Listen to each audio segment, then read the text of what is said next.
આ તો મારા હરિનું નામ છે. હરિ કોઈના માટે વિઠ્ઠલ છે તો કોઈના માટે કૃષ્ણ.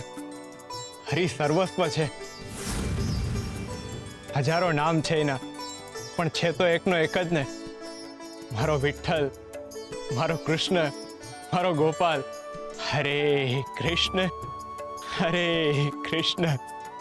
સુંદર, અતિ સુંદર, અદ્ભુત. અદ્ભુત! પોતે જ પોતાની ગાયકીના વખાણ કરે છે. આને આત્મશ્લાઘા કહેવાય. ના ના, હું મારી ગાયકીના ક્યાં વખાણ કરું છું? હું ક્યાં ગવાયો છું? હું તો વખાણ કરું છું આ અદ્ભુત ભજનના. કેટલા સુંદર શબ્દો છે આના. અવાજ પણ શબ્દો સાથે ભળીને સંગીત બની જાય છે. આ ભજન હારે મારો ખૂબ જૂનો સંબંધ છે. નાનપણમાં બાપાએ મને એકવાર સંભળાવ્યું હતું. એમને ક્યાંકથી સાંભળ્યું હતું, ત્યારે એમના મનમાં વસી ગયું હતું. પણ છે જેવું કાનમાંથી જઈને હૃદયમાં વસે ને, એવું આ સુંદર ભજન. અભંગ,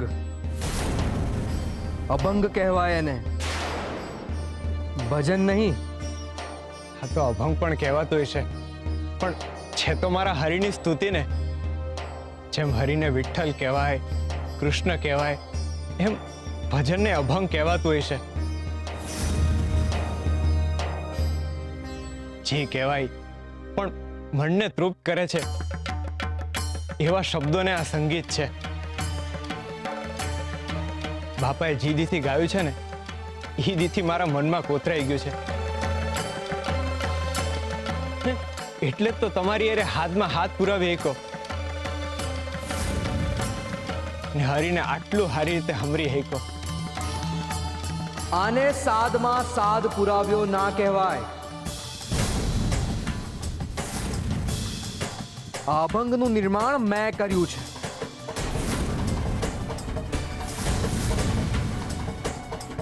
અને એ ગાયને તું મને ખલેલ પહોંચાડી રહ્યો છે.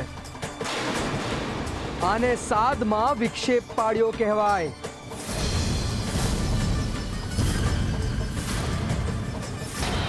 હરી હરી હરી, એટલે તમે એમ કહો છો આ ભજનનું નિર્માણ તમે કર્યું છે?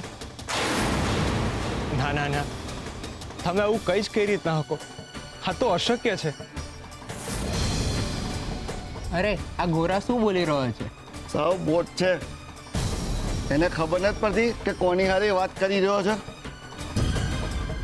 અરે એની મૂર્ખાઈમાં સંતનું અપમાન કરી રહ્યો છે. કોઈ એને કહો કે બોલવાનું બંધ કરે. બેટા, આ સંત સિદ્ધેશ્વર છે. મહારાજ, તમારા ચરણોમાં હરિભક્તના પ્રણામ છે.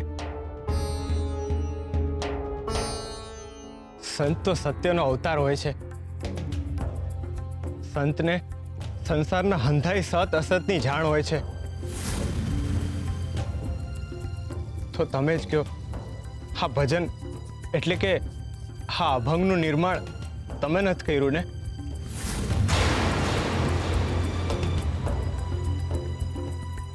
મહાપુરુષ, હા ભજનનું નિર્માણ તમે નથી કર્યું એ વાત સત્ય છે.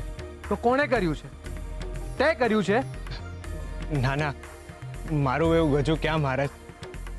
આ દુનિયામાં કાંઈ પણ થાય ને, એ હંધાઈનો કરતા હરતા એક જ છે. મારો તારણહાર શ્રી હરિ, શ્રી કૃષ્ણ, ગિરધર ગોપાળ, શામળિયો. હા હોઠે એના દીધેલા, શબ્દો એના દીધેલા ને સૂરે એના દીધેલા છે. આપણે તો ખાલી નિમિત્ત માત્ર છીએ. એ હલાવે ને હિમ આપણે હલીએ. હા એ વાત સાચી કે આપણે નિમિત્ત છીએ, પણ એનો અર્થ એમ નહીં ને કે એની રચનાએ તમે જ કરી છે. હરિની ઈચ્છા વિના તો એક અવાજ ન નીકળે. તો આટલી મોટી રચના તો બહુ દૂરની વાત છે. જેમ હું માટીને અડું ને હરી મારી માટીને માટલું બનાવી દે ને, એ જ રીતે હવે માટી એમની હાથે એમને આપેલા તો મારે એમ તો ન કહેવાય ને કે માટલા મેં બનાવ્યા. માફ કરજો સંતશ્રી, આપને આ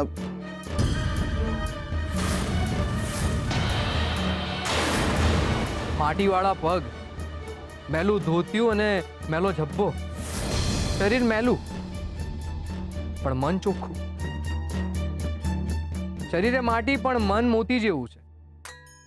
લાગે છે તું જ છે ભગત ગોરા કુંભાર. પણ તમને મારું નામ કેવી રીતના ખબર? તમને કોણ ના ઓળખે? તમારા મહારાજ સવારથી તમારા વખાણ અને તમારા ગુણગાન ગાઈ રહ્યા છે.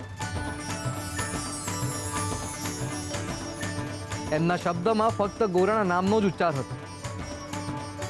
અમારા ગોરા ભગત આમ ને અમારા ગોરા ભગત તેમ. સવારથી તમારા વિશે વાત સાંભળું છું, એટલે સામે આવો તો ઓળખી જ જાઉં ને. વાહ, અતિશુભ. મહારાજ, મને મારો યોગ્ય ઉમેદવાર મળી ગયો છે. ઉમેદવાર? હા ગોરા, સંત શ્રી સિદ્ધેશ્વરી લખી રહ્યા છે અને એ પૂર્ણ કરવા માટે એમને મદદની જરૂર છે. પણ એમાં હું મદદ કરી શકું? હું તો તમે કહ્યું એમ જ મદદ તો હરી કરવાનો છે ને. આપણે તો બસ નિમિત્ત માત્ર છીએ.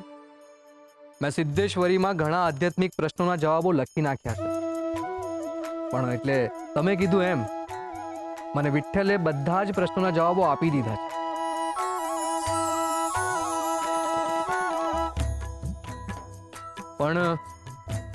પણ હું એક પ્રશ્નનો જવાબ હજી સુધી મને કોઈ શાસ્ત્રમાંથી નથી મળી રહ્યો, અને વિઠ્ઠલ પણ મને કંઈ સુજાડી નથી રહ્યા. કદાચ એ મને નિમિત્ત બનાવવા નથી માંગતા, અને એટલે જ આ પ્રશ્નના જવાબ માટે હું તમારી મદદ માંગુ છું. અને આ પ્રશ્નનો ઉકેલ લાવવા માટે હું તમારી સાથે શાસ્ત્રાર્થ કરવા માંગુ છું. શાસ્ત્રાર્થ એટલે?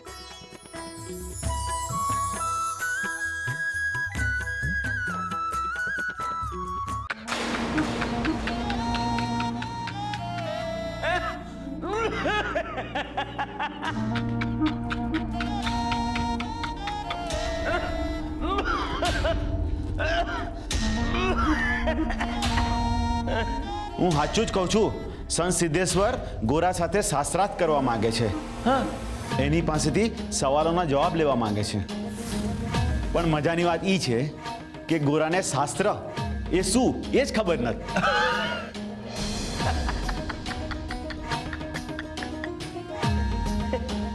ક્યાંથી ખબર હોય? એ મૂર્ખ છે.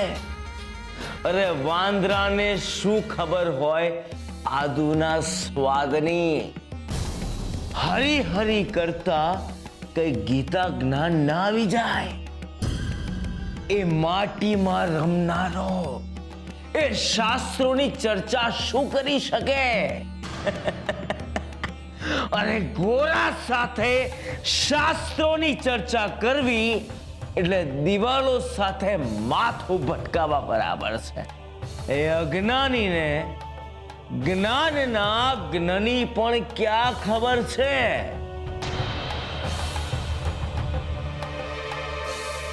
હું અહીંયા વામકુક્ષી કરવા આવ્યો અને એને એક સંતનું સ્વાગત પણ કરી નાખ્યું, એ પણ મારા વગર.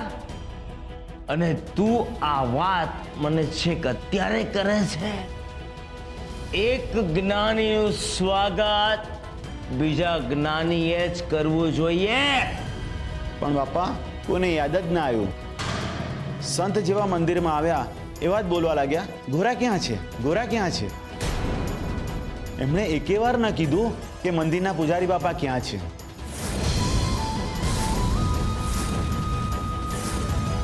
એટલે જ પછી મહારાજે ગોરાને બોલાવ્યો. મહારાજ પણ અમુક વાર ભૂલો કરે છે.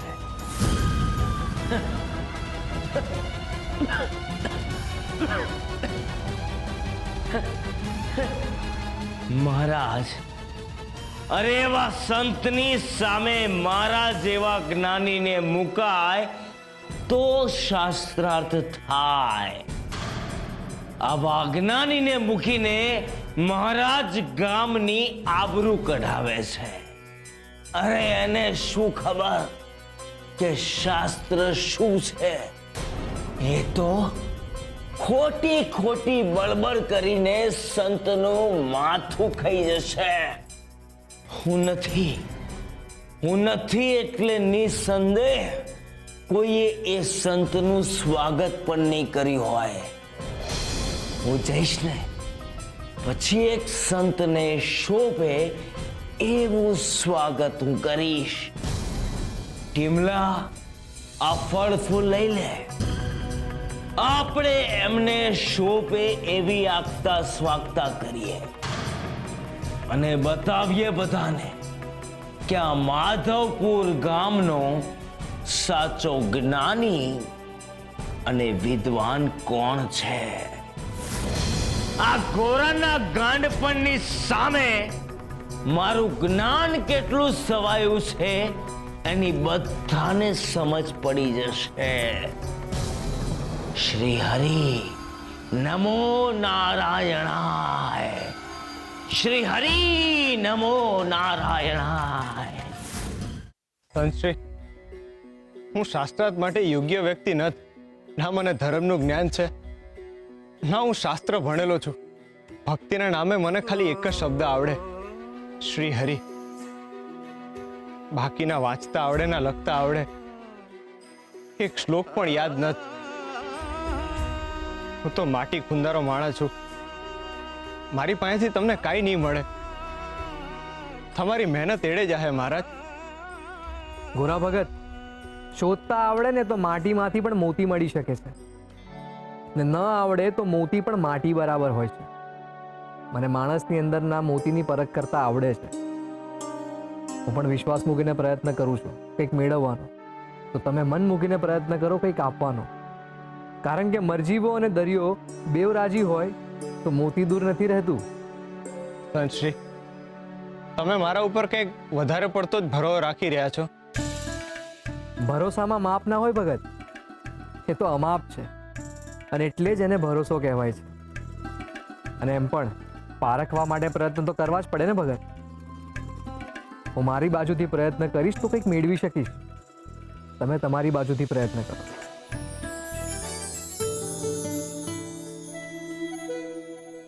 તમારી આજ્ઞા હોય તો કરીએ શ્રી ગણેશ. આજ્ઞા આપવા વાળો હું કોણ મહારાજ? અંધુય હરિની ઈચ્છા મુજબનું જ થાય છે.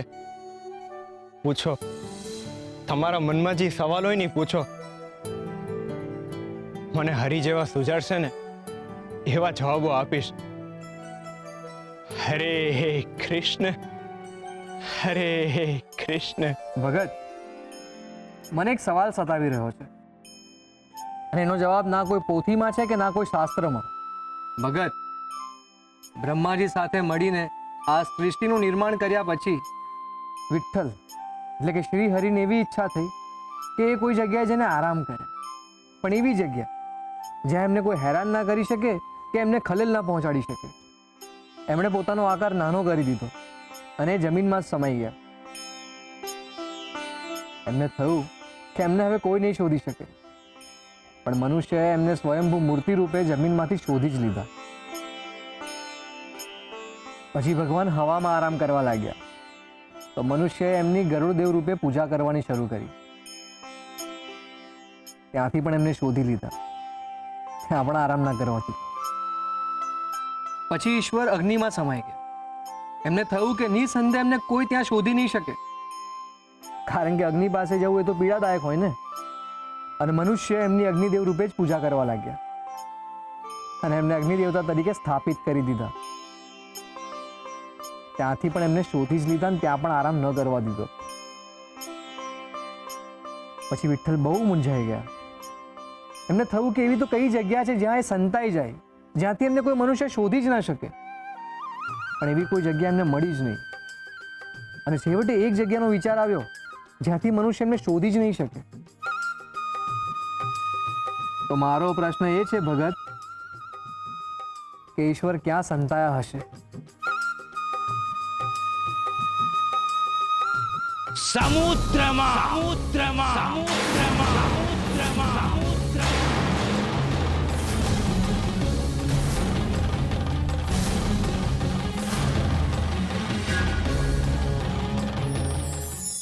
જાકારો. આવકારો એ આપણા જીવનનો સૌથી પહેલો શુભ ગુણ છે. કોઈ આંગણે આવીને ઊભું રહે અને આપણે એને મીઠો આવકારો આપીએ, એ આપણા સંસ્કાર છે. બારણે આવીને ઊભો રહેનાર સારો છે કે ખરાબ, દોસ્ત છે કે દુશ્મન, એ પછી નક્કી થાય છે. પહેલાં એને મીઠો આવકાર આપવામાં આવે છે. એને આપણા ઘરમાં બોલાવવામાં આવે, એ જ આપણી સભ્યતા અને આપણા ધર્મની સાચવણી છે. પરંતુ ક્યારેક આવા સંસ્કારી મનુષ્ય પણ પોતાના સંસ્કારોને ભૂલીને જાકારો આપી દેતા હોય છે. ત્યારે આવા મનુષ્ય કાં તો ખૂબ મોટી પીડામાંથી પસાર થઈ રહ્યા હોય છે, કાં તો અંદરથી અત્યંત દુઃખી હોય છે. હજારો વાર જેણે પ્રેમથી આવકારો આપ્યો હોય, એ જો ક્યારેક ભૂલથી જાકારો આપે તો એને અપમાન ન ગણવું. એની પીડાને માન આપીને એને માફ કરી દેવું, એ પણ એક આવકારો જ છે. જો કોઈ આપણે આગળ આવે તો તમે કેમ આવ્યા છો એવું ન પૂછવું જોઈએ ને એમની સાથે બેસીને ખાવાનું ખાવું જોઈએ. અને જ્યારે એ જાય ત્યારે એમને જાપા સુધી મૂકવા પણ જવું જોઈએ. એને મીઠો આવકારો કહેવામાં આવે છે.